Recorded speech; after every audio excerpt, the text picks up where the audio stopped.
Sesungguhnya sedekahnya seorang mukmin tazidu fil umri, bisa menambah umur panjang. Wa tadfa'u mitata su'i, dan menyelamatkan manusia dari mati secara su'ul khatimah. Jadi siapa yang kepengen panjang umur, banyaklah sedekah. Yang bosan hidup, pelit terus. Sedekah menambah panjang umur dan menyelamatkan manusia dari mati secara su'ul khatimah. Pak, katanya umur itu nggak bisa ditambah, nggak bisa dikurangin. Kapan? Kalau ajal sudah datang. Fa idza jaa ajaluhum la yastakhiruna sa'atan wa la yastakdimun. Kalau ajal datang tidak bisa dimajukan, tidak bisa dimundurkan. Itu kalau ajal sudah datang. Tidak bisa lagi umur ditambah dikurangi, sudah datang. Tapi kalau belum datang, itu kan haknya Allah. Mau ditambah, mau dikurangi, hak prerogatif Allah. Sebagai pencipta manusia, Allah Maha Kuasa dan Maha Mampu. Sedekah ini menambah panjang umur dan menyelamatkan manusia dari mati secara su'ul khatimah. Itu orang mati kan sama ya, kondisinya mati, nggak nafas. Tapi hakikat mati kan lain-lain. Ada yang mati itu husnul khatimah, baik akhirnya.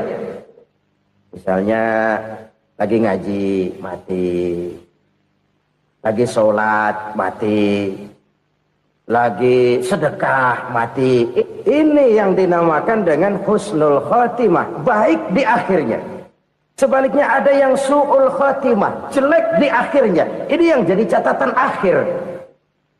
Lagi nyekek botol, mampus. Lagi banting kartu, modar.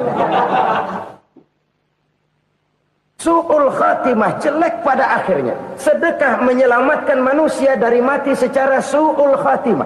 Dan kita semua kepengen mendapat husnul khatimah, jauh dari su'ul khatimah. Oleh sebab itu yang bisa menyelamatkan kita dari penyakit itu antara lain adalah sedekah yang disembunyikan. Yang dikerjakan dengan ikhlas karena Allah. Tidak karena kepengen dipuji orang, tidak karena ingin dikatakan orang pemurah, sebab orang dermawan itu orang yang memberi tanpa harus diminta. Kalau masih harus diminta, ya belum dermawan namanya, masih harus diminta. Kalau nggak diminta ya tulus, lolos, polos. Saudara-saudara kaum muslimin rahimakumullah. Harta adalah amanat dan akan kita pertanggungjawabkan. Allah melebihkan rizki sebagian kita dari yang lain agar kita saling tolong menolong, bantu membantu. Nabi janjikan siapa yang meringankan beban saudaranya muslim di dunia, Allah akan meringankan bebannya di akhirat nanti. Sebuah jaminan dari baginda Nabi. Si orang yang kita bantu barangkali tidak bisa membalas, Allah yang akan membalas lewat jalan lain yang tidak pernah kita sangka-sangka. Ada orang tanya, Pak, ini ada orang nyumbang masjid sambil marah-marah, bagaimana? Saya bilang sumbangannya aja ambil, marahnya jangan. Marahnya jangan diambil, itu urusan dia. Saudara-saudara kaum muslimin rahimakumullah. Umat Islam ini kan umat yang punya potensi besar. Kadang kita merenung, kenapa kadang-kadang pembangunan masjid kok lambat sekali? Kalau hotel hari ini peletakan pertama, bulan depan peresmian. Supermarket hari ini peletakan batu pertama, minggu depan peresmian. Tapi kalau sudah yang namanya masjid, kadang-kadang peletakan batu pertama sekaligus jadi batu terakhir. 3 tahun, 4 tahun, campur nebar jalak di jalanan. Duit dijaring kayak ikan sepat. Apa tidak ada orang Islam yang kaya? Banyak. Apa tidak ada pengusaha muslim yang jadi konglomerat? Ada. Lalu yang belum banyak itu yang komit terhadap nilai-nilai agamanya. Akhirnya kita jatuh jadi umat yang lemah.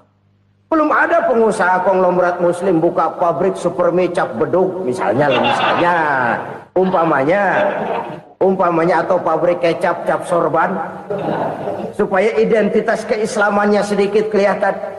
Kita jatuh jadi umat yang lemah karena potensi tidak terinventarisir dengan baik.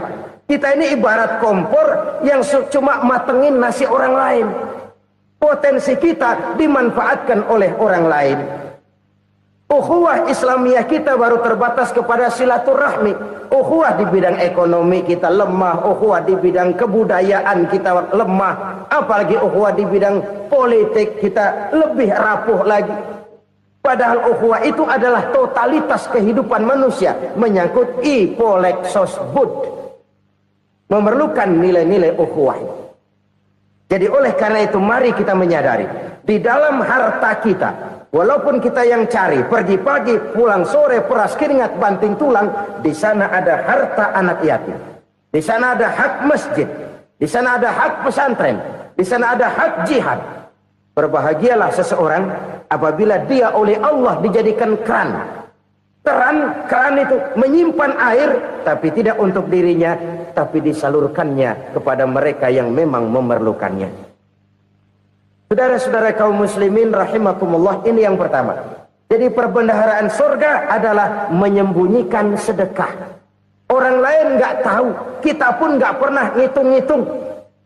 Kita anggap lewat begitu saja, padahal itu deposit akhirat. Satu. Yang kedua, perbendaharaan surga itu apa? Wa kitmanul musibah, menyembunyikan kesulitan. Kadang orang takut menghadapi kesulitan. Tapi makin kita merenung, hidup ini kan sebenarnya urusan. Takut sama urusan, ya jangan hidup. Tandanya orang hidup itu kalau punya urusan. Urusan melupakan problem. Problem sering menimbulkan kesulitan. Kesulitan bukan untuk ditakuti, tapi untuk diatasi dan dicarikan jalan keluarnya. Siapa sih orangnya yang nggak pernah sulit-sulit? Makin tinggi status sosialnya, makin gede urusannya. Makin tinggi kualitas imannya, makin berat tingkat kesulitannya. Cuma memang yang namanya enak itu seperti pelangi. Biang lala itu nggak pernah di atas kepala kita, di atas kepala orang melulu. Lo sih enak lo, kata kita. Dia juga bilang, yang enak kan lo. Pelangi itu nggak pernah di atas kepala kita. Kata tukang beca, aduh enak ya naik Mercy. Kata tukang beca, apa yang di dalam mobil Mercy? Aduh enak bener tukang beca, di jok ngeringkuk ngorok pules bener. Saya kamar pakai AC sejuk, tempat tidur sutra empuk, alga spring bed, kulak kulik nggak bisa pules kalau belum minum Valium, belum tidur. Enak bener tukang beca, di jok ngorok nggak tahu wetan kulon. Si tukang beca bilang yang di Mercy enak, yang di Mercy bilang tukang beca enak. Inilah enak, nggak pernah di atas kepala kita, di atas kepala orang lain melulu enak itu. Nah saudara-saudara, yang merupakan perbendaharaan surga itu orang yang bisa menyembunyikan kesulitan, baik pribadi ataupun rumah tangga. Nih terutama rumah tangga yang jadi soalnya. Kadang-kadang kita ini kalau senang, sebaliknya kalau senang kita diam, kalem aja, cuek. Banyak banget duit kita bawaan, diam aja udah. Malah ketemu orang takut. Tapi begitu susah, sekampung tahu. Padahal Nabi mengajarkan perbendaharaan surga itu menyembunyikan musibah, menyembunyikan kesulitan. Kalau enak, cerita sama orang-orang. Kalau nggak enak, rasain sendiri, tekan sendiri, atasin sendiri. Kita kan sebaliknya. Senang kita diam, asal lagi susah, paling tidak kita nyari teman buat cerita kesusahan. Siapa orangnya yang nggak pernah susah? Cuma soalnya bagaimana kita mengatasi kesusahan itu sendiri. Begitu juga misalnya kalau orang sudah berumah tangga, itu orang tuanya harus menjadi tempat dia cerita yang enak-enak saja. Yang nggak enak rasain berdua, selesaikan berdua, atasin berdua. Jangan dibalik. Asal senang diam, giliran susah saja. Maknya laporan. Terbalik. Bisa menjaga security informasi. Makan sama bayam, keluar, diem. Malah seluitan. Enak amat lo makan daging ayam. Security informasi. Saudara-saudara kaum muslimin rahimakumullah. Ujian yang terberat itu yang pernah diberikan kepada para nabi, para rasul, para aulia, para ulama. Makin tinggi keimanan, makin berat bentuk kesulitan. Ayo saya kemukakan satu contoh saja. Ada seorang nabi yang kaya, nabi kaya, namanya Nabi Ayub. Iblis kalau orang begini kan keki, ibadahnya rajin, kaya. Nah, yang kayak begini susah digodain. Kalau ibadahnya rajin, miskin, kali bisa disogok. Sini imannya mantap, ibadahnya rajin, kaya, nabi lagi. Oh, tapi namanya iblis, nggak kurang akal.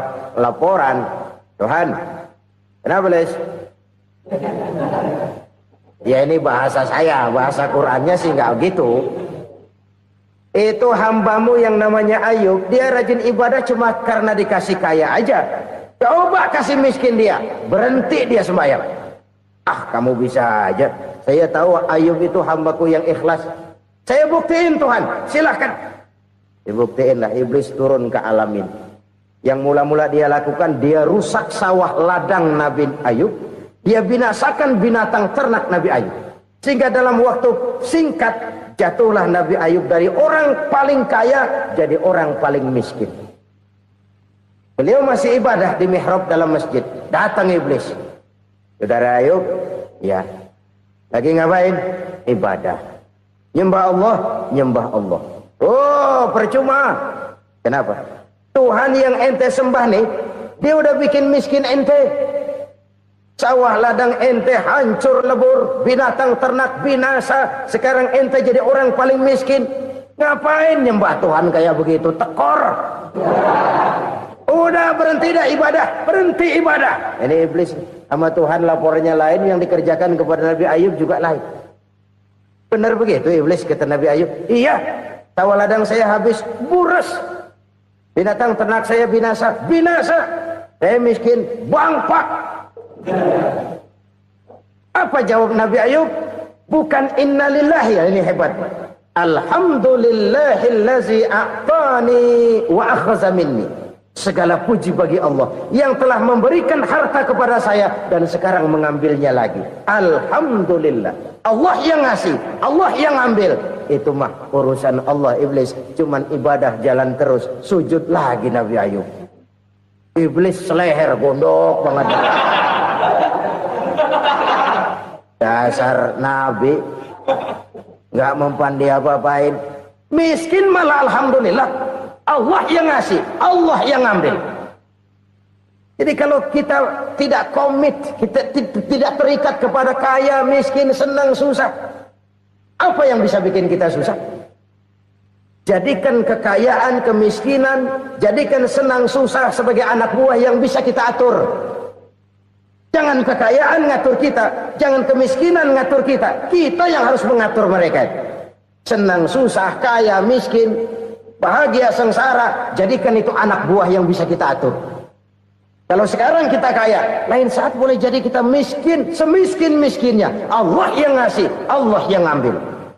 Tenaga mana yang bisa menghalangi? Ibadah jalan terus. Iblis makin gondok. Dasar nabi loh. Akhirnya apa? Nabi Ayub dikerjain, diberikan penyakit.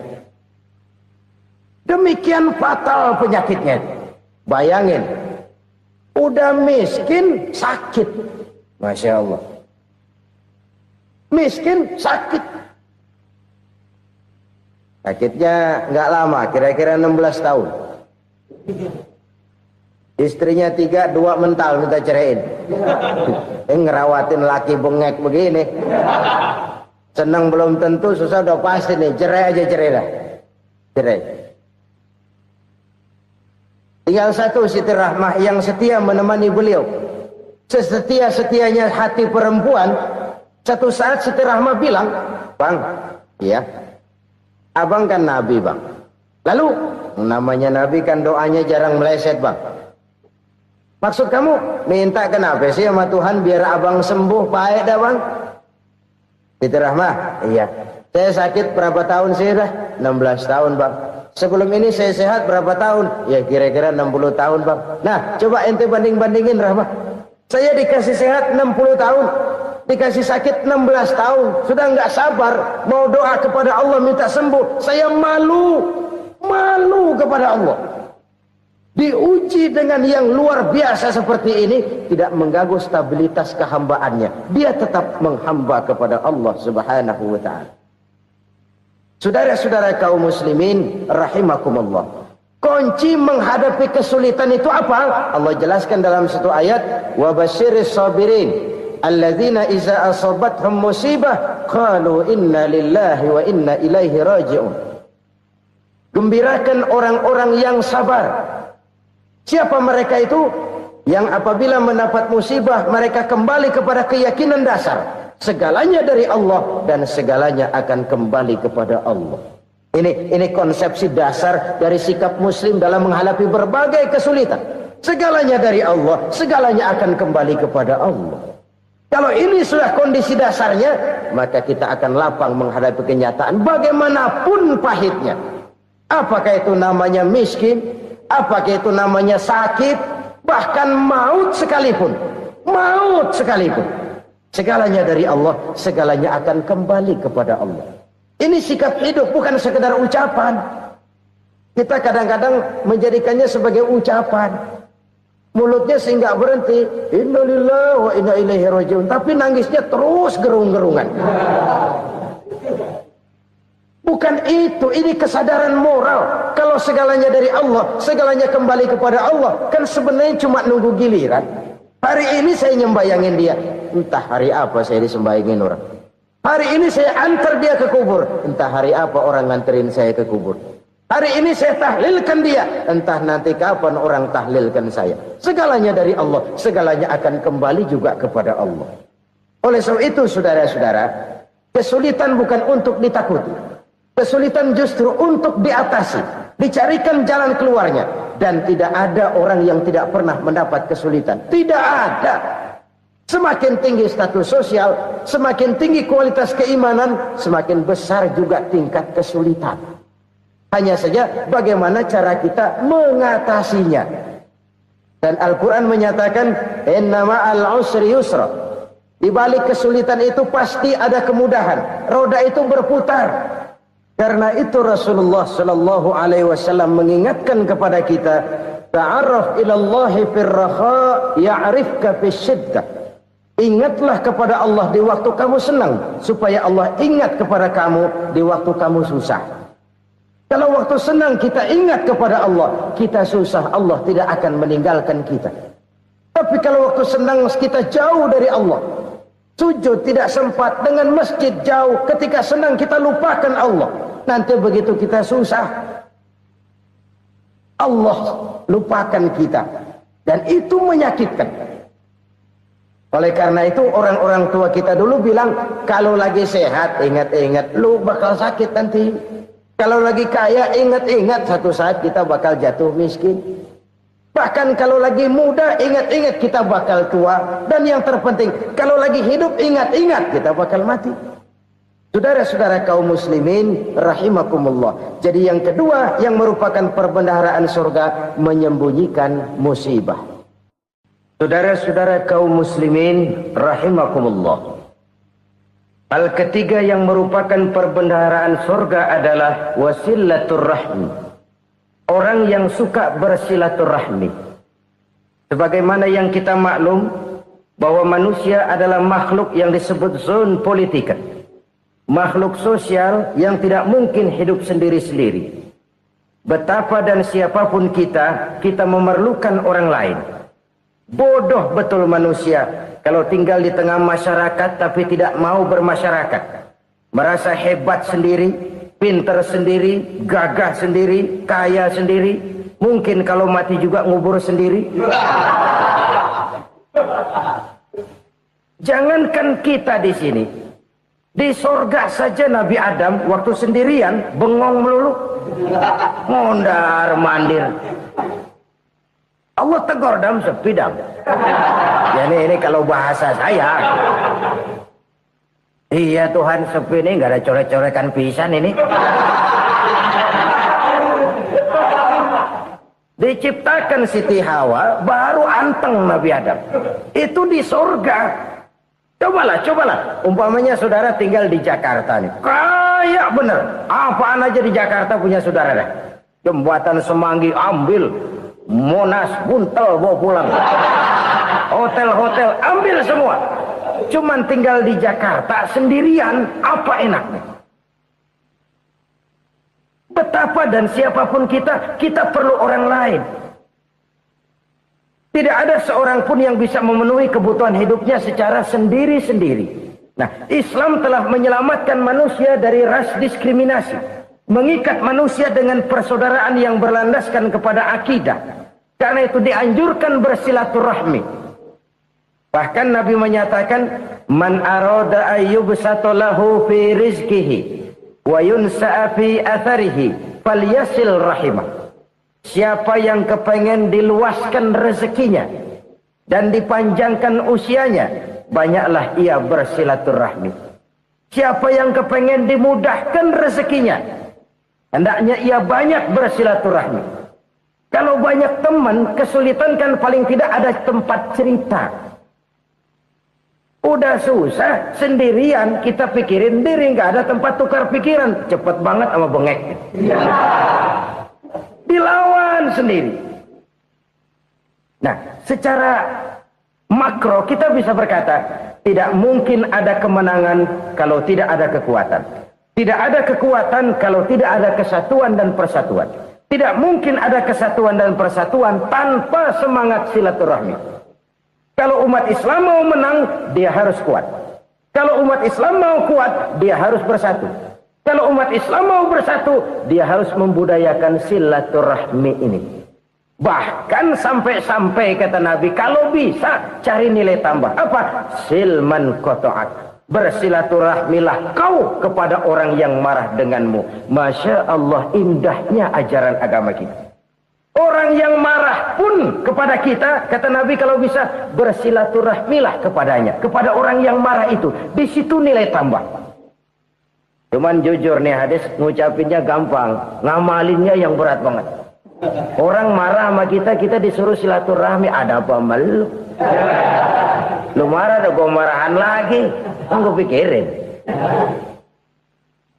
Saudara-saudara kaum muslimin rahimakumullah. Tapi ini yang diajarkan, bahkan ini yang dicontohkan oleh baginda Rasul. Bagaimana begitu mudah, misalnya satu saat Abu Jahal ini ngatur strategi bagaimana bikin Muhammad celaka. Dia gali lubang di depan tempat tidurnya. Dia tutupin daun korma. Terus dia panggil seseorang, ke sini. Kasih tahu Muhammad, pamannya sakit keras, minta ditengokin. Berangkat orang ini ke sana. Muhammad, labbaik. Pamanmu sakit keras, dia minta ditengokin. Baik, saya akan datang menjenguk beliau. Berangkatlah Nabi ke rumah Abu Jahal tanpa prasangka apapun. Abu Jahal udah pasang setil. Selimut 3 rangkap setengah dia pakai. Persis kayak orang meriang. Tapi sembari ngintip dari balik selimut. Begitu Muhammad buka pintu, nah, masuk perangkap nih. Muhammad jalan menuju tempat pembaringan. Makin lama makin dekat, makin lama makin dekat. Makin dekat ke lubang yang dipasang oleh Abu Jahal itu. Dalam hati Abu Jahal, terus dah jatuh, mampus dah lu ini. Mampus lu hari ini nih. Apa yang terjadi? Malaikat Jibril datang. Muhammad, pamanmu cuma pura-pura sakit. Di depan tempat tidurnya ada lubang perangkap supaya kamu jatuh ke situ. Sudah, kamu pulang. Balik kanan Nabi. Sudah hampir jatuh ke lubang, balik kanan, pulang. Bayangin kecewanya Abu Jahal. Muhammad dikit lagi, Muhammad dikit lagi. Enggak, paman, saya pulang aja. Emosi, bangun dari tempat tidur, enggak sadar kalau lagi pura-pura sakit. Lompat ngejar Nabi, dia lupa dengan lubang yang dia gali. Usrak, nyemplung sendiri ke dalam lubang.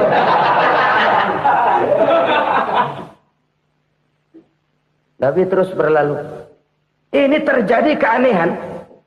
Jatuh ke lubang yang dia gali itu sebenarnya nggak terlalu dalam ya. Antara 3-4 meteran lah. Tolong, saya jatuh ke lubang ini. Datanglah pelayan-pelayannya itu.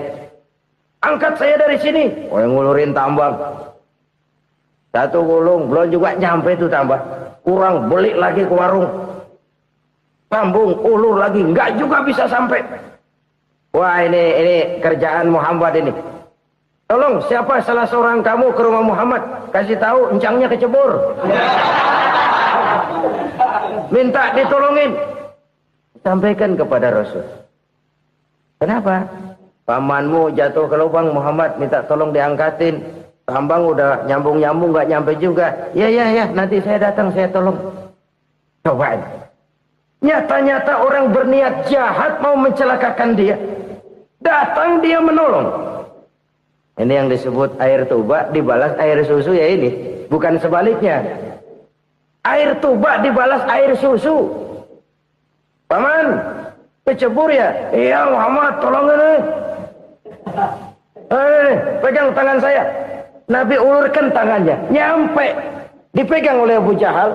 Diangkat ke atas. Sampai atas. Apa kata Abu Jahal? Sihirmu memang hebat Muhammad. Udah ditolongin dikata sihir. Yang enak kita kemplang kan itu orang begitu. Urusan apa? Tapi inilah akhlak. Kalau bisa kamu bersilaturahmilah dengan orang yang marah kepadamu sekalipun. Orang marah kita tetap baik. So, kalau kita berbuat baik sama orang yang memang baik, rasanya sih biasa-biasa aja. Orang baik kita baik lagi. Ya draw aja, belum ada nilai tambah di situ. Baru ada nilai tambah kalau kita bisa berbuat baik kepada orang yang nyakitin kita. Itu namanya kita setingkat di atas dia. Dia sakitin kita, kita berbuat baik sama dia. Dia pelit sama kita, kita baik sama dia. Dia marahin kita, kita deketin dia. Di situ kita punya nilai tambah. Jadi siapa yang ingin diluaskan rezekinya kata Nabi dan dipanjangkan umurnya, hendaklah ia banyak-banyak bersilaturahmi. Sederhana sebenarnya silaturahmi. Tapi silaturahmi membangkitkan semangat kesatuan dan persatuan. Kesatuan dan persatuan melahirkan kekuatan. Dalam matematika, 1 ditambah 1 pasti 2. Tapi di tengah masyarakat, 1 orang takut ditambah 1 orang takut, hasilnya jadi 2 orang setengah berani. Kenapa setengah berani? Karena udah berdua. Tadi pan takut sendirian. Kalau dia kumpul turu-turu takutlah jadi berani. Kita yang lemah, kita yang tidak berdaya, kita yang miskin, kalau mau kompak bersatu, apa yang nggak bisa kita kerjain? Apalagi tinggal di kota besar, pilihan cuma 2, bertahan atau minggir. Bertahan atau minggir. Untuk bisa bertahan, harus mampu bersaing. Untuk mampu bersaing, harus punya keahlian. Keahlian harus ditunjang dengan pendidikan. Ditambah oleh kekompakan sebagai umat. Udah miskin mencar mulu, orang injek kita. Orang nggak pandang urusan apa yang malu. Oleh karena itu silaturahmi pada hakikatnya merupakan ruh dari ukhuwah yang diajarkan oleh agama kita. Bagaimana Islam menyelamatkan masyarakat manusia dari ras diskriminasi, mengikat manusia, dan tidak ada persaudaraan yang lebih indah selain persaudaraan yang diikat dengan nilai-nilai akidah. Sepanjang orang di jalan Allah, itulah saudara kita. Keluar dia dari jalan Allah, selesailah persaudaraan sampai di situ. Karena itu, kalau ingin menyimpan sesuatu di surga, banyaklah bersilaturahmi. Datang ke rumah ini, datang ke rumah itu, dan lain sebagainya. Itu simpanan kita di akhirat nanti. Ini yang ketiga. Saudara-saudara, yang keempat, perbendaharaan surga itu apa? Wa qawlu la hawla wa la quwwata illa billah.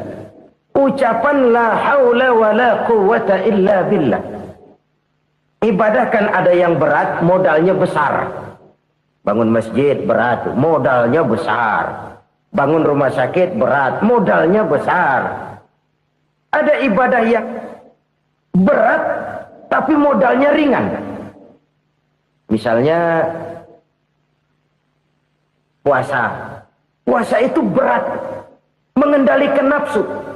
Kalau sekedar nggak makan nggak minum sih enteng, mengendalikan nafsu itu jihad terbesar. Tapi kan modalnya ringan, cuma niat saja. Ini ibadah berat, modalnya ringan.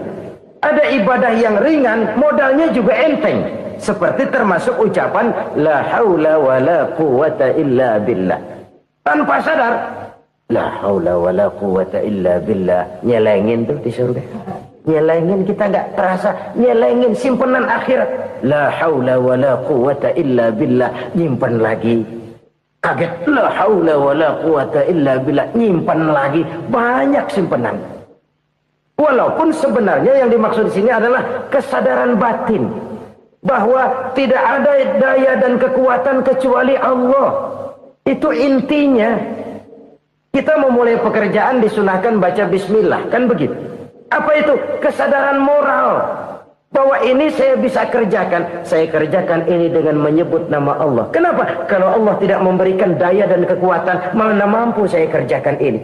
Maka saya kerjakan ini dengan menyebut nama Allah. Bismillah. Kesadaran moral. Manusia hanya wajib berusaha, tapi nggak pernah wajib berhasil. Banyak hal-hal yang kalau kita renungkan secara rasio, nggak mungkin.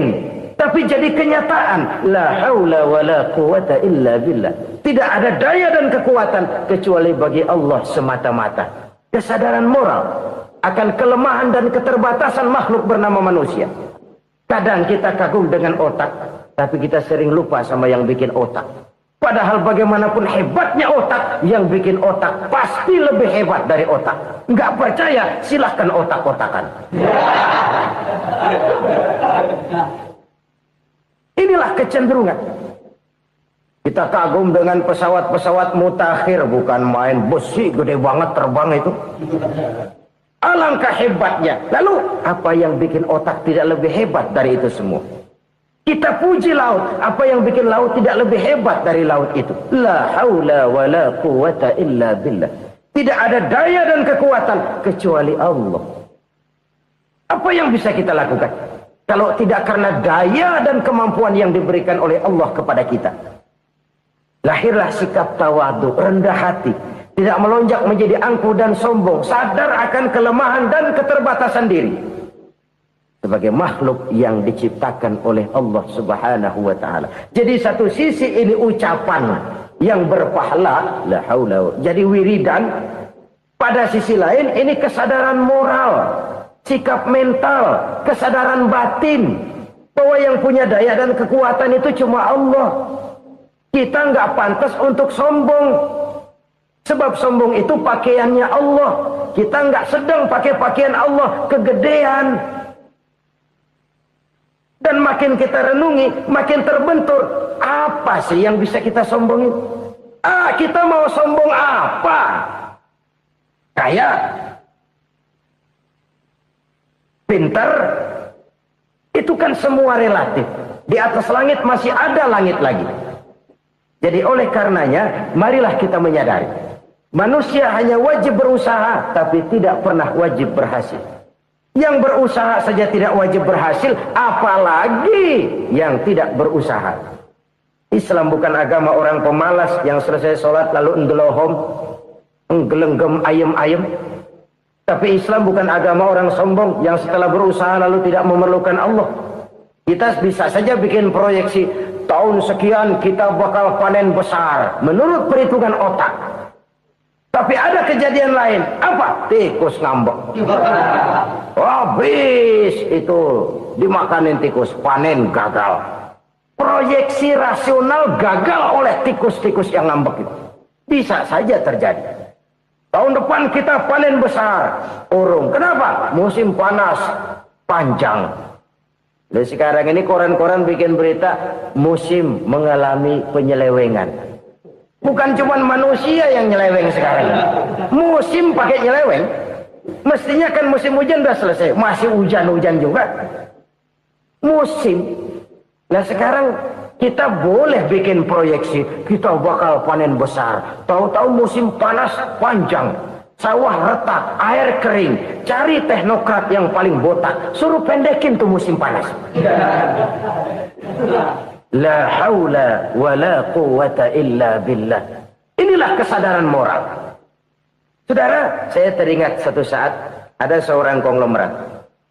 Umurnya ya kira-kira 70-an.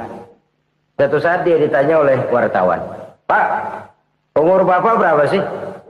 "Ya paling 10 tahun." 10 tahun? 10 tahun? Anak Bapak berapa orang? Satu. Satu saja? Satu. Harta Bapak berapa? Ya paling-paling bangsa 7 juta kali. 7 juta? Iya. Pak, kenapa Bapak bohongi saya? Bapak punya buku biografi. Koran-koran, majalah-majalah banyak memuat cerita riwayat hidup Bapak. Saya tahu umur Bapak 70. Kenapa bilang cuma 7 tahun? Saya tahu anak Bapak 8. Kenapa cuma bilang 1? Saya tahu harta Bapak miliaran, mungkin triliunan. Pabrik di mana-mana, bank di mana-mana. Kenapa bilang uang Bapak cuma 7 juta? Nah, kata si konglomerat tadi, "Kamu benar, nak, kamu benar. Umur saya kalau jumlahnya memang 70, nak. Cuman ingat-ingat saya, baru 7 tahun terakhir ini saya sujud. Baru 7 tahun terakhir ini saya berusaha dekat dengan Allah. Saya laksanakan perintahnya, saya jauhi larangannya. 7 tahun inilah rasanya yang ada nilainya di hadapan Allah. Yang 63 tahun matong, kelabu, kelem umur gue. Habis untuk maksiat, untuk munkarat. Maka ketika ditanya tadi, umur saya 7 tahun itu. Oh begitu Pak. Oh iya. Lalu anak Pak. Anak Bapak kan 8. Kenapa bilang cuma 1? Nah, kalau jumlah hitungannya memang anak saya 8. Tapi dari 8 orang ini rasanya cuma 1 nih. Yang bakal jadi buah hati, belahan jantung. Pelanjut cerita, penerus sejarah. Bakal jadi anak soleh yang akan mendoakan saya. Cuma 1 rasanya anak saya ini yang bakal jadi buah hati saya. Besar-besaran saya. Yang akan mendoakan di kubur saya. Yang akan mendoakan di akhirat saya. Yang 7 orang mana? Masya Allah. Yang 1 tenggeng. Yang 1 nyekek botol mulu. Yang 1 nggak karu-karuan. Makanya saya bilang 1 anak saya yang akan bisa mendoakan saya. Oh begitu Pak. Iya. Nah harta Pak. Harta Bapak kan triliunan. Pabrik Bapak di mana-mana. Uang Bapak hampir di tiap bank-bank besar. Kenapa bilang cuma 7 juta? Betul kau nak. Harta saya kalau jumlahnya memang miliaran, triliunan mungkin. Tapi yang saya ingat baru 7 juta tuh yang saya belanjakan di jalan Allah. Saya nyumbang masjid. Saya santuni yatim piatu. Saya bantu pembangunan pesantren. Saya bantu pembangunan rumah sakit Islam. Itu yang akan saya bawa pulang ke akhirat, yang 7 juta itu. Yang triliunan itu nanti akan direbutkan oleh anak-anak saya sebagai waris saya. Jadi harta saya 7 juta itu yang bakal nemenin saya di akhirat. Yang akan saya bawa pulang jadi teman saya. Saudara-saudara kaum muslimin, jangan-jangan orang tua itu adalah kita-kita ini. Jangan-jangan kita-kita ini adalah orang tua itu. Jangan-jangan itu potret dari diri kita masing-masing. Dari sekian umur yang diberikan Allah, berapa tahun yang ada nilainya di hadapan Allah. Dari sekian anak-anak yang merupakan amanah, berapa yang akan mendoakan kita sebagai orang tuanya menjadi anak soleh. Dari sekian banyak harta yang diberikan Allah, berapa yang akan kita bawa pulang menghadapnya nanti, yang kita belanjakan di jalan Allah. Ini sebuah potret kehidupan. Karena itu kita kembali kepada la haula wa la quwwata illa billah.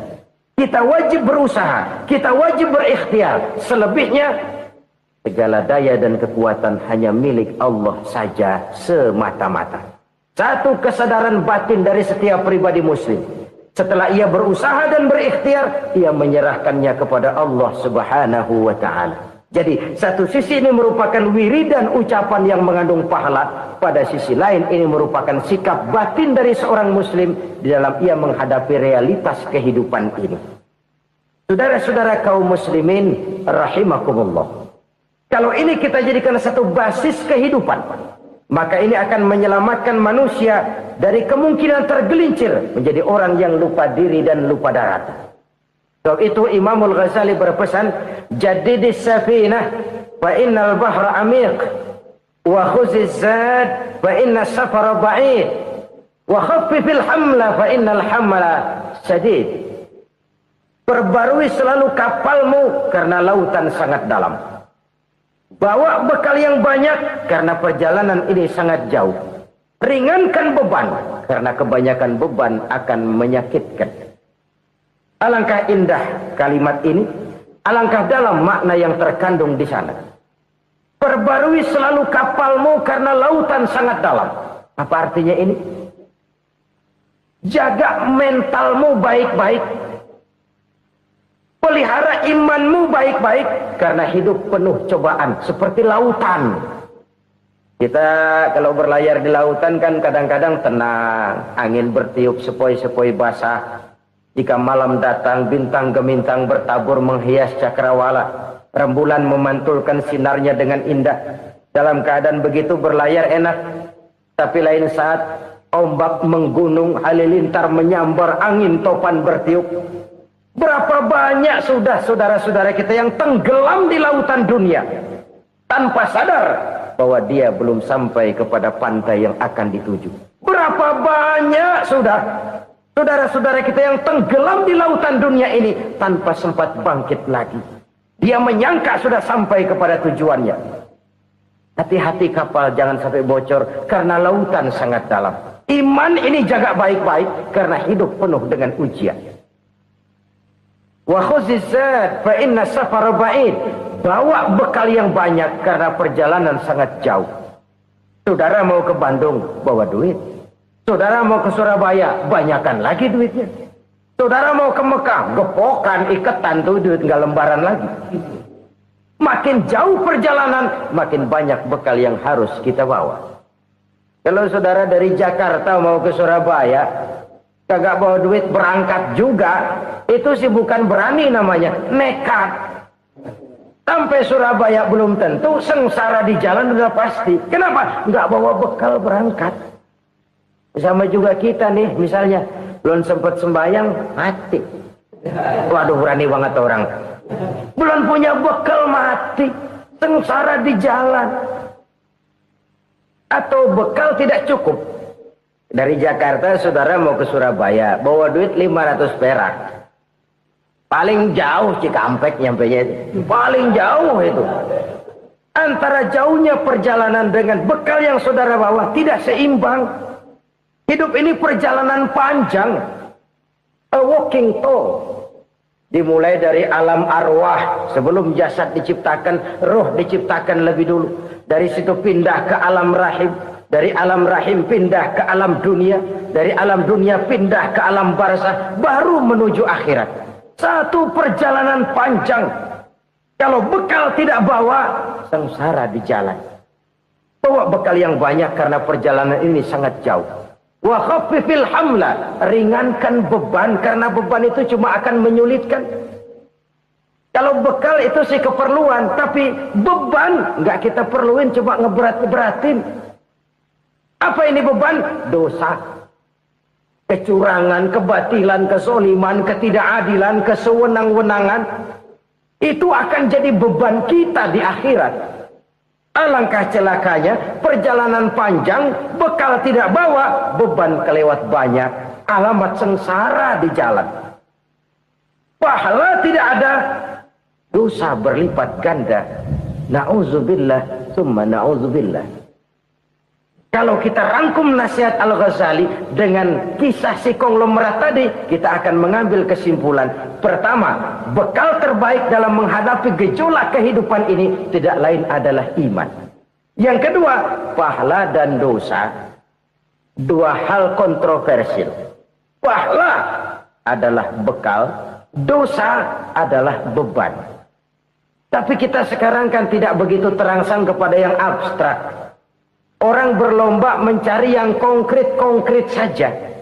Yang real. Kalau memang dosa, benjol dong. Kira-kira begitu. Kira-kira begitu. Persis orang Yahudi dulu. Orang Yahudi itu kan pernah minta kepada Nabi Musa. Ya Musa, lan nu'mina laka hatta narallaha jahrah. Musa, kami nggak bakal mau beriman kepada Allah kalau belum kami lihat Allah ada nongkrong di depan kami. Kalau memang Tuhan ada, taruh dong di depan kami. Mau yang konkret-konkret saja. Kalau memang dosa, benjol dong. Kalau emang pahala, berasa dong. Orang terangsang kepada yang real, yang konkret-konkret saja.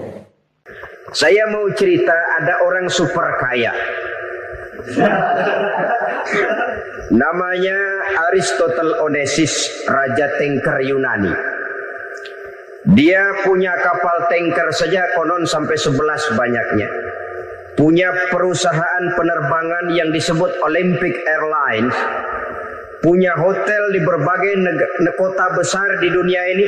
Sejak dari New York, London, Paris, Rome dan sebagainya. Bahkan punya pulau yang dia namakan Pulau Scorpio. Ini kan namanya sudah kaya nggak tanggung-tanggung, punya pulau. Nah, dia punya 2 orang anak, yang satu laki-laki namanya Alexander, yang satu perempuan namanya Maria Onesius. Seluruh harapannya tertumpah kepada anak lakinya Alexander ini, yang akan meneruskan usahanya, meneruskan kekayaannya, meneruskan dinastinya. Apa yang terjadi? Ternyata anak yang dia harapkan yang bernama Alexander ini mati muda dalam kecelakaan pada waktu dia olahraga. Apa olahraganya? Namanya olahraga anak orang kaya, golongan jet set. Olahraganya olahraga pesawat terbang. Jatuh. Ya, nggak kaput, habis mati.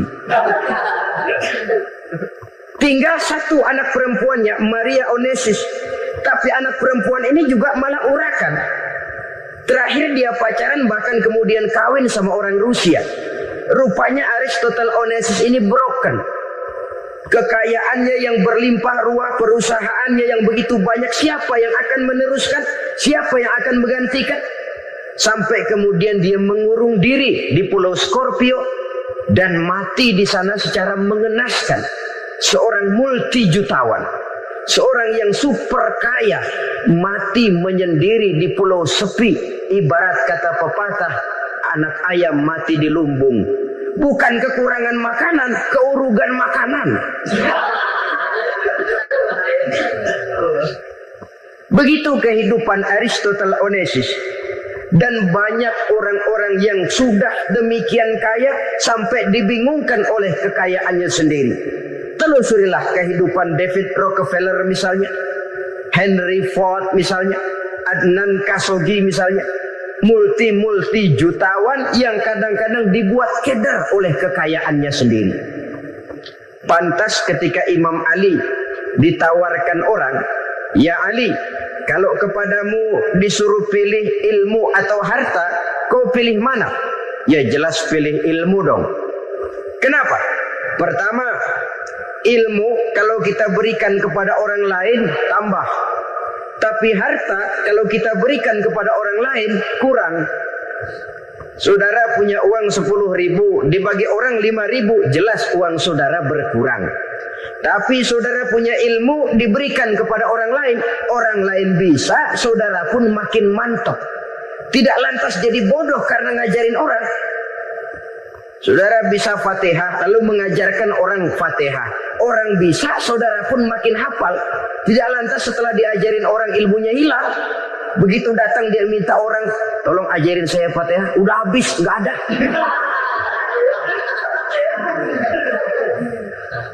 Yang kedua kata Imam Ali, ilmu menjaga kita. Kalau harta kita yang harus jaga.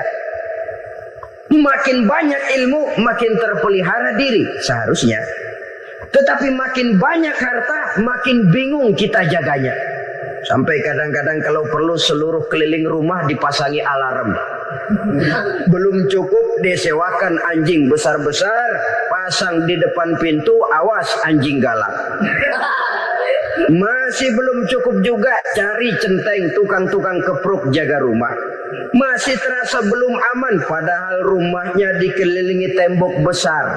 Di balik tembok ada pintu-pintunya tebal. Di balik pintu itu terbuka masuk kamar, kamar pun ada pintunya pun kuat.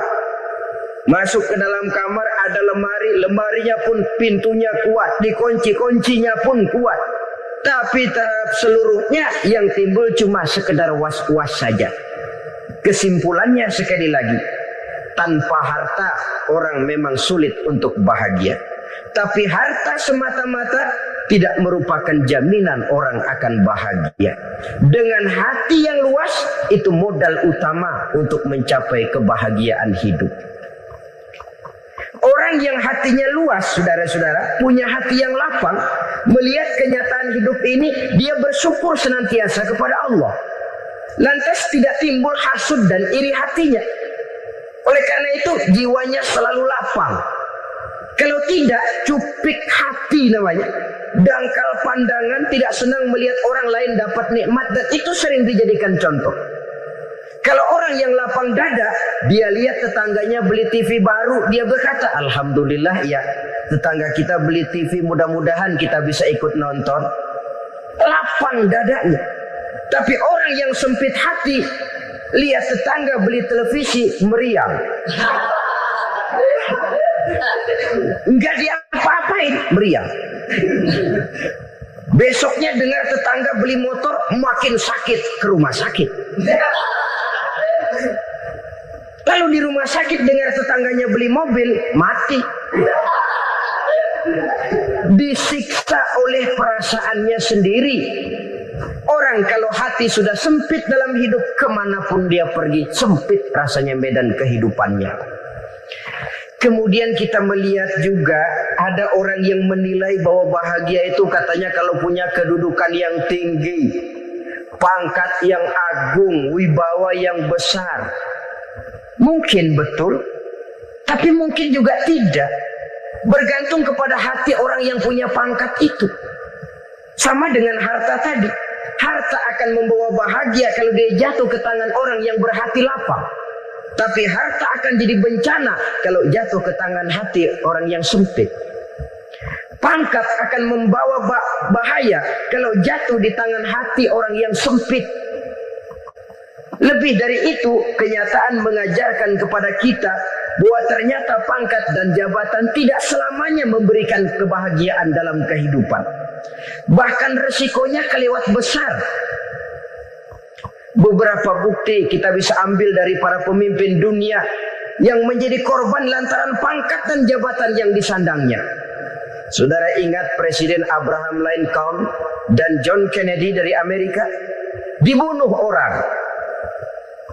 Park Chung-hee dari Korea Selatan, Ziaur Rahman dari Bangladesh, Anwar Sadat dari Mesir, terakhir Indira Gandhi dari India, menjadi korban dari pangkat dan jabatan yang disandangnya dari orang-orang yang tidak senang dia memegang jabatan itu. Dia akan mudah mengundang bencana. Sehingga pantas kalau seorang presiden terkemuka Amerika, Harry Truman namanya, dia mengatakan jabatan presiden itu, kata dia, seperti orang nunggang macan, naik macan. Harus kita taiki, kalau enggak dia bakal nerekam kita, ngeri katanya. Adapun orang yang hatinya lapang, kalau dia menerima pangkat dan jabatan, dianggapnya itu satu kesempatan untuk berbuat baik. Tapi orang yang berhati sempit, menerima pangkat dan jabatan, bukan kadang-kadang menerima, malah berusaha setengah mati mencapai dengan segala cara. Kalau perlu jilat atas, jilat atas. Jadi golongan sumuhun dawu. Jadi kelompok kulon nuwun, yes sir, yang kerjanya cuma oke bos. Kalau perlu jilat atas, jilat atas. Kalau perlu injak yang bawah, injak yang bawah. Perlu sikut kiri kanan, sikut kiri kanan. Yang penting pangkat dapat, jabatan dapat.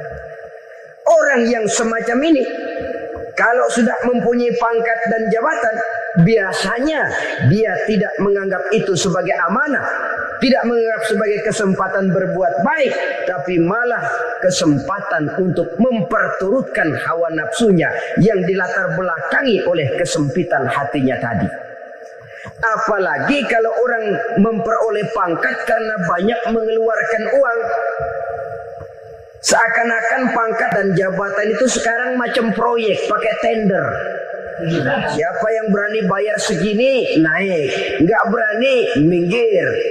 Padahal logikanya, kalau orang mencapai satu jabatan karena banyak mengeluarkan uang, hampir bisa dipastikan bahwa setelah jabatan itu dia pegang, langkah pertama yang akan dilakukannya ialah berusaha bagaimana uang yang dia keluarkan supaya kembali. Ya paling kurang pulang modal dulu dong. Soal mikirin rakyat soal nanti, tapi ini modal harus pulang. Itu celakanya kalau orang memperoleh pangkat dan jabatan cuma karena banyak mengeluarkan uang. Jarang orang yang mempunyai keyakinan dan pandangan bahwa pangkat dan jabatan merupakan amanah. Jadi sekali lagi, pangkat dan jabatan mungkin saja membawa kebahagiaan kalau jatuh ke tangan orang yang berhati lapang. Tapi bisa jadi bencana kalau dia jatuh ke tangan orang yang mempunyai hati yang sempit. Dan lagi-lagi stresnya hati yang lapang. Lalu sebagian orang, saudara, ada yang berpandangan katanya bahagia itu kalau jadi orang terkenal, mempunyai popularitas, menjadi idola di kalangan remaja, di kalangan orang tua, di segala lapisan masyarakat. Padahal makin populer orang makin terikat dia. Ya kalau macam kita ini kan nggak punya nama, nggak populer, tengah malam buta mau nongkrong di warung Tegal aman. Tapi pangkat, jabatan, kedudukan, popularitas menyebabkan kita diikat dengan berbagai macam peraturan. Cuma mandi sama ke WC saja yang nggak dikawal.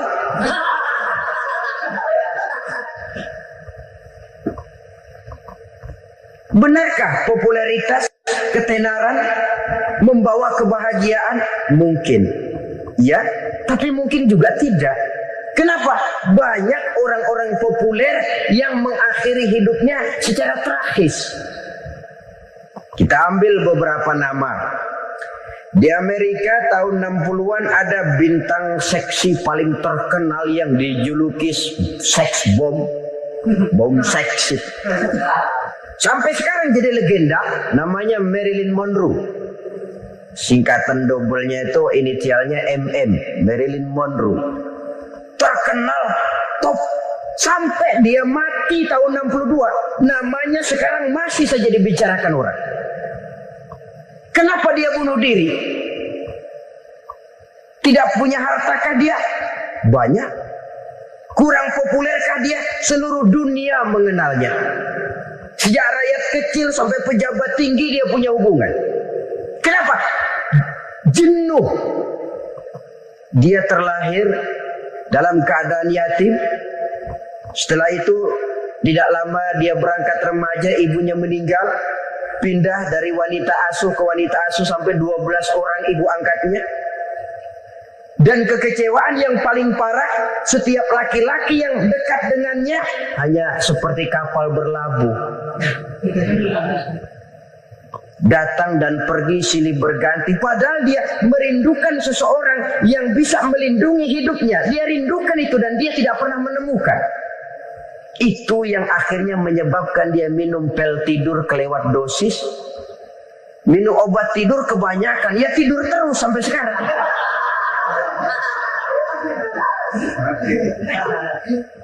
Dia mengakui, saya telah memiliki ketenaran, tapi saya tidak pernah hidup dalam ketenaran itu. Saya pandai main sandiwara, tapi saya ingin hidup dalam alam yang real sebagaimana umumnya orang. Itu yang dia rindukan. Menyusul jejak yang namanya Marilyn Monroe ini, Billie Holiday, saudara kenal tentu, di rumah sakit dirawat. Dia juga minum obat overdosis, mati lagi. Jimi Hendrix minum obat tidur overdosis kelewat batas, mati lagi. Lalu yang menghanyutkan diri di danau, Janis Joplin dan Brian Jones. Ini orang-orang populer, orang-orang terkemuka yang mengakhiri hidup secara tragis. Bukan karena tidak terkenal, mungkin karena sudah saking terkenalnya. Contoh paling belakangan, Bruce Lee. Wah, ini tukang-tukang keprok tentu kenal siapa dia. Sampai sekarang pun tabir kematiannya masih merupakan misteri. Dan yang masih hidup juga menunjukkan gejala yang aneh. Michael Jackson, rumahnya di Beverly Hills itu dijaga sedemikian rupa, dan dia selalu curiga kepada setiap makanan harus steril, bersih dari segala macam kimia. Kemana dia pergi, itu tukang-tukang kepruk sudah selalu menjaga dan mengawal, dan dia seakan takut menunjukkan mukanya yang asli. Hingga kalau tampil ke tengah di luar show, dia kadang memakai pakaian yang tidak menunjukkan dia yang sebenarnya, takut dikenali orang. Ternyata popularitas sering jadi momok yang meracuni kehidupan manusia. Oleh karena itu, benarlah junjungan kita pada saat beliau mengajarkan orang akan bahagia kalau dia mempunyai hati yang lapang. Nah, sekarang masalahnya untuk mendapatkan hati yang lapang, caranya bagaimana? Kita kembali kepada konsep Quran. Allah mengajarkan, ala inna bi dzikrillahi tatmainnul qulub. Ketahuilah bahwa dengan banyak mengingat Allah, hati akan tenang, jiwa akan lapang. Dengan kata lain, dekat dengan agama, merasakan kehadiran Allah dekat dalam hidup, itu muara pertama untuk mencapai hati yang lapang. Ala inna bi dzikrillahi tatmainnul qulub. Jangan macam orang sekarang ingin mendapatkan ketenangan lalu tapak di puncak gunung, di gua-gua, di tempat sepi. Iyalah kalau nggak ada ular. Kalau tergigit ular berbisa, ketenangan belum mati jelas itu. Islam positif untuk mendapatkan ketenangan. Ala inna bi dzikrillahi tatmainnul qulubi. Bahwa ketahuilah bahwa dengan banyak mengingat Allah, hati akan tenang, jiwa akan lapang, nuansa pikiran akan luas. Karena yang namanya bahagia ada dimanapun manusia berada. Di kampung ada bahagia, di kota ada bahagia. Di ngarai, di lembah, di gunung, di hutan, di lautan, di angkasa luar. Dimanapun bahagia itu ada kalau kita bermodalkan hati yang lapang ini. Dan hati akan lapang kalau kita dekat dengan agama. Dekat dengan harta buat sementara hati mungkin tenang. Tapi ketenangan yang relatif dan temporer. Apalagi orang tiap kali tambah harta, tiap kali tambah rencana. Itu wajar. Mungkin sebelumnya saudara berpikir, kalau punya duit 5.000 enak nih. Begitu punya duit 5.000, aduh sayang kalau 10.000 aja. Tiap kali tambah harta, tiap kali lain rencana. Makin banyak rencana, makin menjauhkan kita dari yang namanya ketenangan. Padahal ketenangan merupakan unsur utama untuk mencapai bahagia. Dan ketenangan itu bermuara dalam hati manusia. Tengoklah kehidupan ini. Orang yang banyak harta dengan orang miskin, berbedakah rasa sakit yang mereka tanggungkan? Rasanya tidak. Walaupun si kaya tidur di kasur empuk berselimutkan sutra mahal, sementara si miskin meringkuk di balik bambu yang keras dan kasar. Apabila maut datang, dia juga tidak pernah pilih bulu. Maut datang menjemput si kaya di singgasana keemasannya, dikelilingi oleh para pengasuh, dayang dan idang serta para pengawal. Dan maupun datang menjemput si miskin papa sehingga ia tergelepar di tepian jalan. Kedua-duanya bernama mati. Kalau nyata bahwa sakit yang ditanggung si kaya tidak beda dengan sakit yang ditanggung si miskin, bukan harta semata yang membuat orang bahagia. Hati yang tenang, jiwa yang lapang penuh kedamaian. Karena banyak berzikir dan mengingat Allah, itu merupakan modal utama untuk mencapai sesuatu yang bernama bahagia.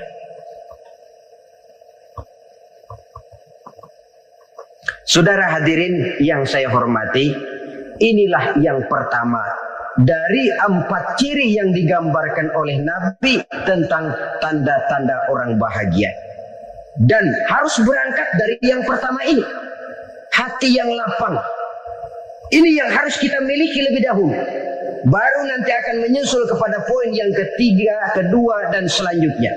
Sebab kalau hati sudah terisi dengan jiwa yang lapang, seluruh persoalan insya Allah akan bisa kita atasi dengan sebagaimana mestinya. Yang kedua sekarang, tanda orang bahagia menurut baginda Nabi, markabun syariah.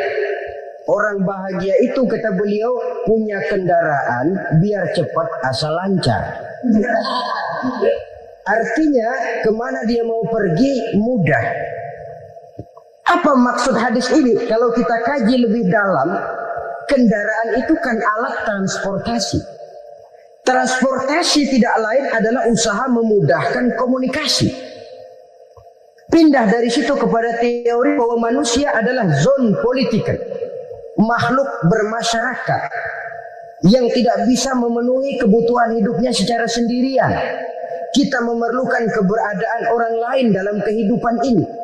Untuk memakai baju saja kita sudah perlukan petani yang tanam kapas, pabrik yang memintal kapas jadi benang, pabrik yang menenun benang jadi kain, sampai kepada mesin jahit, sampai kepada tukang jahit. Itu cuma untuk memakai pakaian saja. Tidak seorang pun di antara kita yang sanggup memenuhi kebutuhan hidupnya secara sendiri. Kita perlu orang lain. Maka kebebasan dalam arti mutlak, kebebasan tanpa batas, itu tidak mungkin ada dalam kehidupan. Karena kita mengadakan yang disebut interaksi sosial. Setiap kegiatan kita tentu melibatkan orang lain. Menurut kita barangkali kita bebas jalan di jalan raya semaunya. Tapi orang lain berkendaraan pun merasa bahwa ini ada juga jalan haknya. Dan begitu selanjutnya. Oleh karena itu, maksud dari kendaraan yang cepat ini adalah khulata'uhu ma'as solihin. Lingkungan pergaulannya terdiri dari orang-orang soleh. Pergaulannya luas. Kemana dia pergi ada temannya. Kesulitannya ada tempat dia cerita. Dan kesulitan kalau sudah diceritakan kepada orang lain, taruh kata orang itu tidak bisa menolong, namun menceritakannya kepada orang yang kita percayai, kan paling kurang sudah mengurangi beban jiwa, mengurangi tanggungan batin, merasa masih ada tempat kita cerita. Maka lebih baik orang awam yang mau bergaul ketimbang orang setengah alim tapi ngunci pintu. Sebab nantinya akan timbul sikap picik, cupik pandangan, dan tidak luas menghadapi kenyataan dalam kehidupan ini.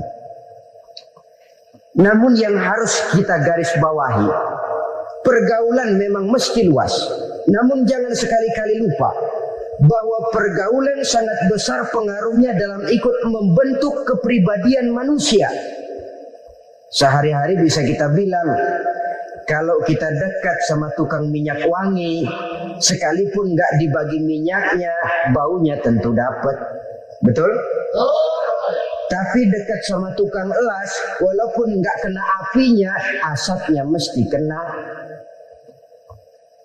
Kalau Syauqi mengatakan lebih jelas lagi, man asyaral asrafa asa musyarrafan wa muasyiral anzali ghairu musyarrafin. Awalam taral jildal hakira muqabbalan bisagri lamma sara jildal mushaf. Siapa yang bergaul dengan orang mulia, dia bakal ikut menjadi mulia. Tapi siapa yang berteman dengan orang hina, dia tidak bakal ikut menjadi mulia. Tidakkah kau lihat, kata Syauqi, kulit kambing yang hina pun dicium orang ketika menjadi kantong Quran. Kulit kambing hina, kalau dia sendirian gak ada yang mau cium. Tapi begitu dia bergaul dengan Quran, menjadi kantong Quran, dipakein minyak wangi, ditaruh di tempat yang tinggi, mau diambil dicium dulu, dibawa dengan penuh hormat dan hati-hati. Kulit kambing yang hina lantaran berteman dengan Quran, numpang mujur. Tapi coba lihat kalau kulit kambing berteman dengan kayu, jadi beduk, habis. Zohor dikemplang, asar dipukul. Itu pun sedikit saja, cuma salah milih teman. Yang temannya Quran dihormati orang, yang temannya kayu lantaran jadi beduk, gelap-gelap subuh orang udah kemplangi.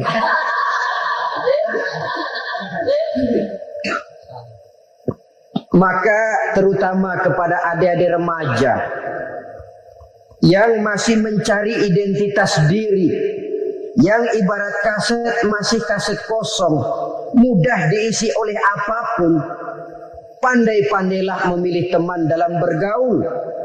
Karena banyak orang yang tadinya baik-baik, ketika terseret dalam pergaulan dengan orang yang tidak baik, kebaikannya menjadi lentur dan luntur. Tapi berapa banyak bajingan-bajingan tengik, orang-orang yang berlumur noda dan dosa, tiap hari melakukan maksiat, namun bergaul dengan orang yang baik-baik, pada akhirnya sedikit demi sedikit beringsut dan berangsur dia terbiasa mengikuti kebaikan-kebaikan.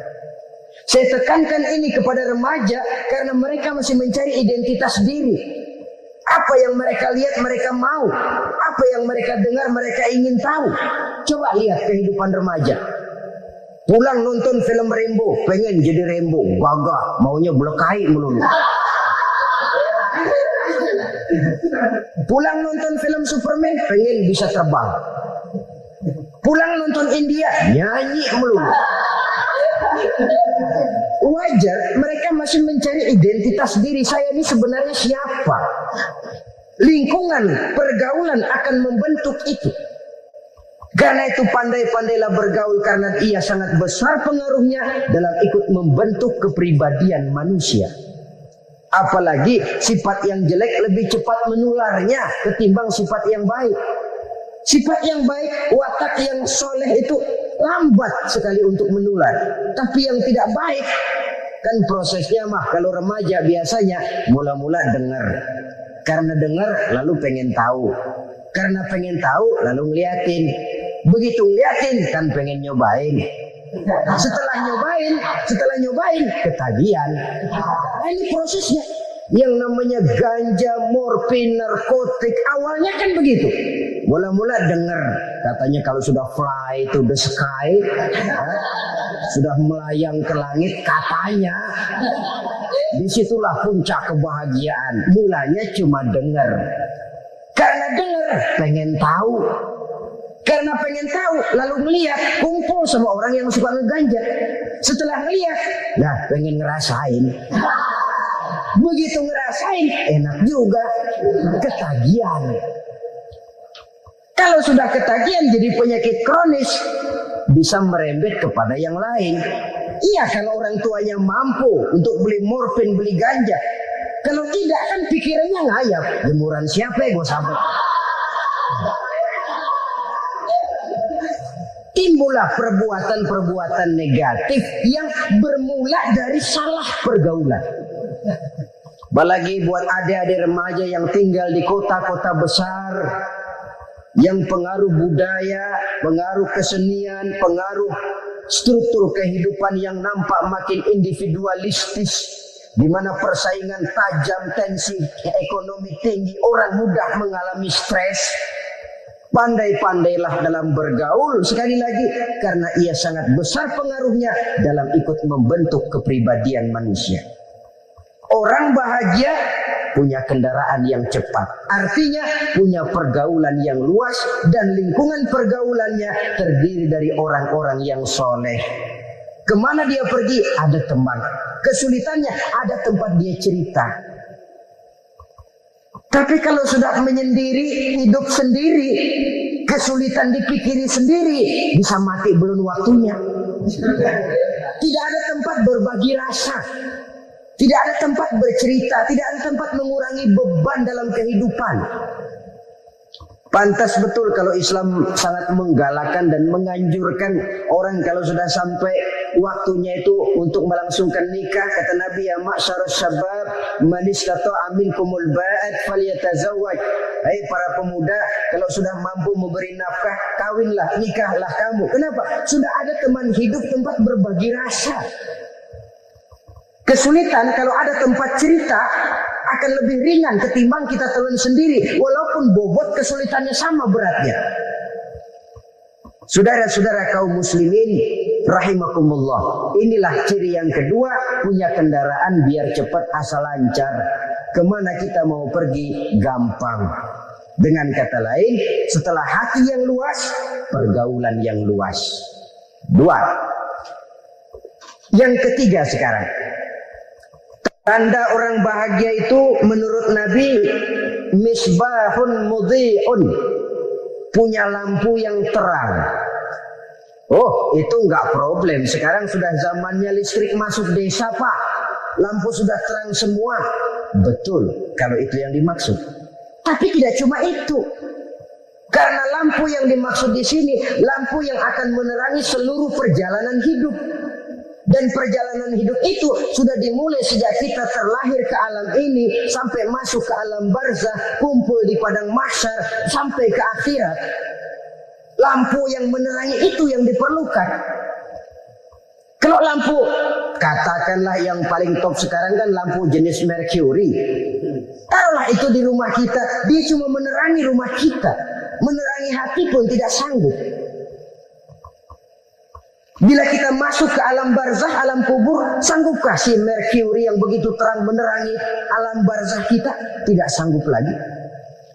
Sanggupkah lampu yang ratusan watt, bahkan puluhan ribu watt menerangi kehidupan di padang mahsyar? Tidak akan sanggup lagi. Kalau demikian, yang dimaksud lampu yang terang di sini apa? Tidak lain amal soleh, kebajikan yang kita lakukan dalam hidup. Itu yang akan jadi lampu penerang. Di dunia nama kita akan terang. Jasad kita boleh hancur terkubur tanah, tapi nama kita akan dikenang orang. Begitulah kalau orang meninggalkan kebajikan dalam hidup seperti sekarang. Ribuan orang tiap saat berziarah ke kubur Imam Syafi'i, ke kubur Imam Malik, ke kubur Imam Ghazali, ke kubur orang yang baik-baik, orang yang soleh-soleh. Kebajikannya yang ditinggalkan, yang mengukir namanya dengan tinta emas. Sehingga saudara sudah terbaring di alam kubur, orang lewat, Allah, ini kuburannya Fulan bin Fulan, dulu ini kebaikannya Masya Allah, saya ikut merasakan. Mari kita mampir sebentar, kita Fatihah. Mohon disampaikan Allah pahalanya kepada almarhum. Al-Fatihah. Itu kalau orang baik-baik. Lalu saudara tanya, Pak, orang mati dikirimin Fatihah apa nyampe pahalanya? Saya jawab, kalau saudara nggak percaya, mati dulu dah. Nanti saya Fatihain, tungguin di sana. Umpama nggak sampai, balik lagi kemari. Sekarang ini kan maunya otak-otakan saja. Kalau nggak masuk otak, nggak percaya. Padahal alam gaib itu nggak bisa diotak-otakin. Sama saja dengan saudara pernah dengar cerita kapal Tampung Mas tenggelam kan? Pernah nggak? Di mana? Nah, di laut Masalembo. Begitu ke Tampung Mas tenggelam, ratusan penumpang itu terjun ke laut, dipermainkan gelombang, berjuang menghadapi maut itu. Orang lagi timbul tenggelam di lautan, dihantam ombak, kita tengokin pakai helikopter. Pak, lagi timbul tenggelam ya? Iya, tolongin. Jangan khawatir Pak nih, saya kirim intan Pak, harganya 10 juta. Kira-kira orang yang timbul tenggelam di laut seneng nggak? Kan mahal toh intan 10 juta. Kenapa dia nggak senang? Karena intan 10 juta dalam kondisi seperti itu tidak sanggup menyelamatkan dia. Dia akan girang kalau dikirimin ban mobil bekas, dikirimin papan terentang atau bambu. Intan yang 10 juta dia nggak girang. Ban mobil bekas yang 1000 perak, tuh pegang, itu yang dia girang betul. Inilah sebabnya Nabi berkata, mal mayyitu fi qabrihi illa kal ghariqil mutaghawwis. Orang yang meninggal di alam kuburnya seperti orang timbul tenggelam di lautan. Yantaziru da'watan min ahli, menunggu doa dari keluarganya yang masih hidup. Duh, bapak saya sudah meninggal, saya sayang benar sama dia. Kirimin kulkas ke kuburannya. Itu sama saja dengan tadi orang tenggelam di lautan dikirimi intan yang harganya 10 juta, tidak sampai. Begitulah kalau kebajikan yang kita tinggalkan dalam hidup, sudah mati pun kubur kita masih diziarahi orang. Tapi kalau jahat yang kita tinggalkan, boro-boro lah orang mau doa lewat dekat kuburan kita juga seram. Tuh bajingan no, dulu mati dipendem di situ tuh. Jangan lewat situ, ntar kesurupan, jangan. Lewat saja orang ngeri. Konon lagi membacakan Fatihah dan mengirimkan doa. Hidup pada hakikatnya adalah kesempatan untuk berbuat baik. Maka sekali kesempatan itu diberikan, manfaatkan dengan sebaiknya. Sebab kesempatan kedua tidak akan pernah ada. Kesempatan berbuat baik di sini, di akhirat sudah pembalasan namanya. Sekali kesempatan itu dicabut, dia tidak akan pernah dikembalikan lagi. Kata Iqbal, hidup tidak mundur ke belakang, Bung. Berhenti diinjak orang, mundur hancur. Tidak ada kata mundur dalam hidup ini. Berhenti diinjak orang, mundur kecebur. Tidak ada kata lain. Harus maju dalam kehidupan, dalam artian yang positif. Hidup adalah kesempatan untuk mengumpulkan kebajikan yang sebanyak-banyaknya. Di situ nilai daripada manusia. Sekarang ini memang nggak kelihatan kok, orang yang banyak pahala sama yang banyak dosa nggak kelihatan kok. Barangkali kalau habis bikin dosa palanya pada benjol, mungkin orang takut sama dosa. Tapi sekarang sama saja, orang yang banyak dosa dengan yang nggak banyak dosa jalan bareng dari belakang sama, nggak kelihatan beda. Tapi ada waktunya di mana pahala memegang peranan, di mana dosa diperlihatkan. Sama saja kalau kita bawa mobil siang, lampu kan nggak begitu berfungsi. Apa lalu bilang, alah ini lampu berat-beratin, copot-copotin aja dah. Tidak perlu begitu. Kenapa? Pada suatu saat malam senja akan datang. Bila matahari terbenam, senja pun datang, gelap mulai merayap, disitulah baru terasa perlunya lampu. Pahala begitu. Sekarang orang yang nggak ada pahalanya nggak kelihatan dalam kehidupan. Tapi pada suatu saat senja kehidupan akan datang. Ajal merenggut nyawa, malam merayap, dan hidup mulai diliputi kegelapan di alam barzakh. Dikala itu kalau nggak punya lampu, alangkah malangnya kita. Sebab amal yang baik, kata Nabi, di alam barzakh itu akan diciptakan menjadi perempuan yang cantik menemani kita. Amal yang jahat akan menjadi orang yang paling jelek nemenin kita. Udah di tempat gelap yang nemenin jelek. Kaum muslimin rahimakumullah. Simpanan sorga ada 4 macam. Yang pertama, ikhfa'us sadaqah, menyembunyikan sedekah.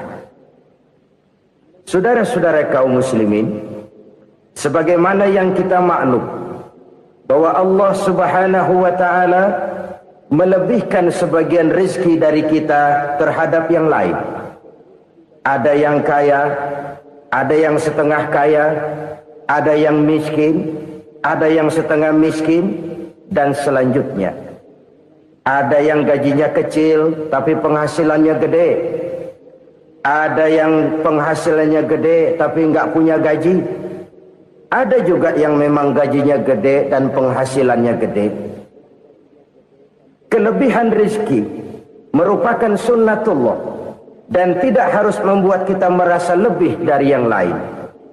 Bahkan sebaliknya, kelebihan itu harus membuat kita ringan tangan untuk menolong mereka yang memang memerlukan pertolongan.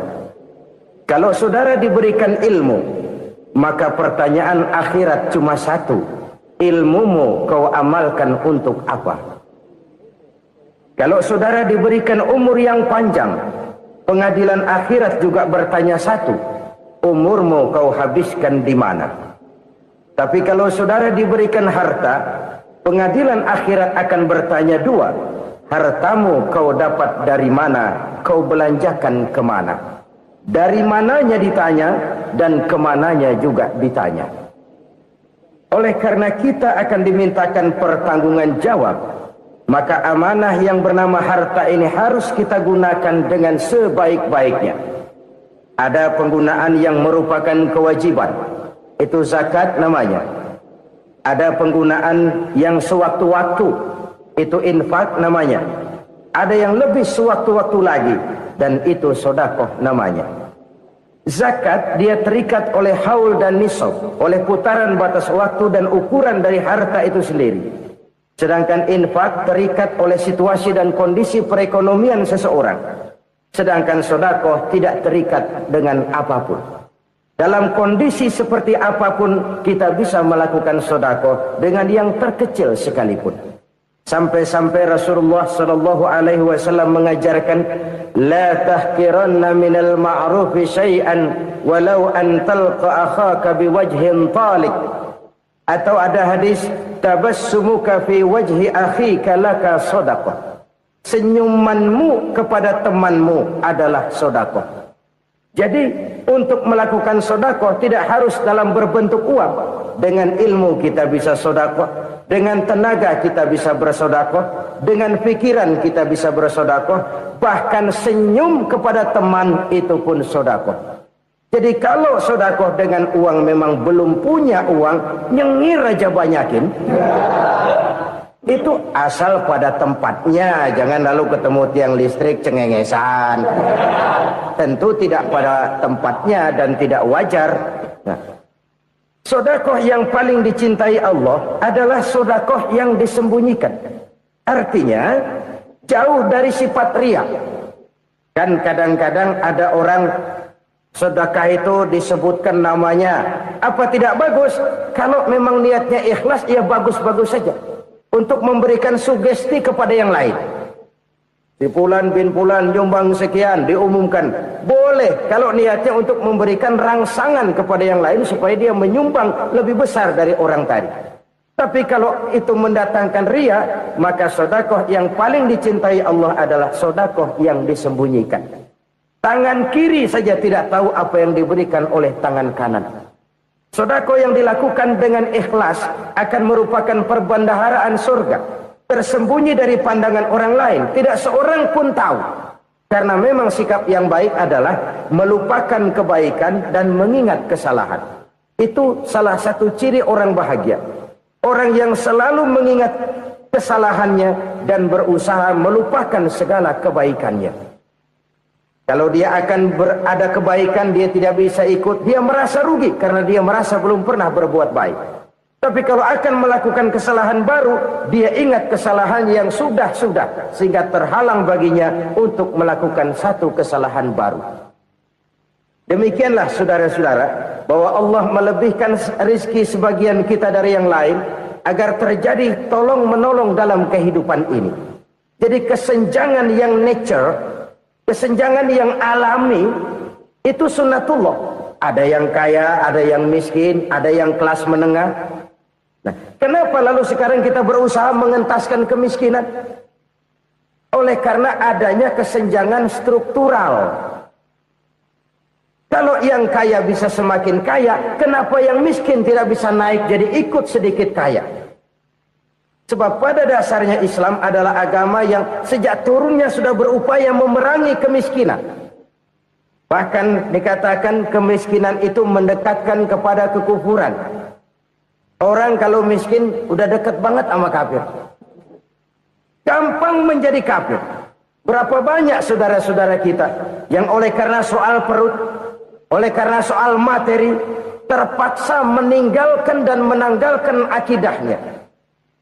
Menjual petunjuk yang diberikan Allah dengan kesenangan dunia yang cuma sebentar ini. Na'udzubillah, thumma na'udzubillah.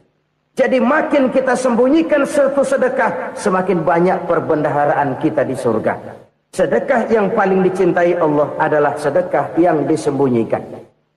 Malahan ada seorang sufi, dia punya kebiasaan kalau pergi sholat Jumat, dia bawa uang, itu uang dia taruh di bawah tikar masjid. Dia niat sedekah kepada siapa saja yang nemuin itu duit. Maksudnya apa? Supaya yang nemuin nggak tahu siapa yang punya duit. Demikian dia saking ingin menyembunyikan sedekahnya. Karena sifat riya itu bisa memakan amal kita sendiri. Riya itu termasuk menyebut-nyebut kebaikan kita. Orang yang suka nepuk dada, Sedikit-sedikit ngitungnya kalau enggak gua. Tuh kalau enggak gua tuh. Tuh yang belah situ, kalau enggak gua. Iya, kalau enggak lu kenapa emang?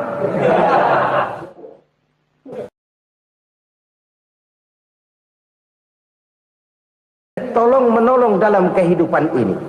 Jadi kesenjangan yang nature, kesenjangan yang alami, itu sunnatullah. Ada yang kaya, ada yang miskin, ada yang kelas menengah. Nah, kenapa lalu sekarang kita berusaha mengentaskan kemiskinan? Oleh karena adanya kesenjangan struktural. Kalau yang kaya bisa semakin kaya, kenapa yang miskin tidak bisa naik jadi ikut sedikit kaya?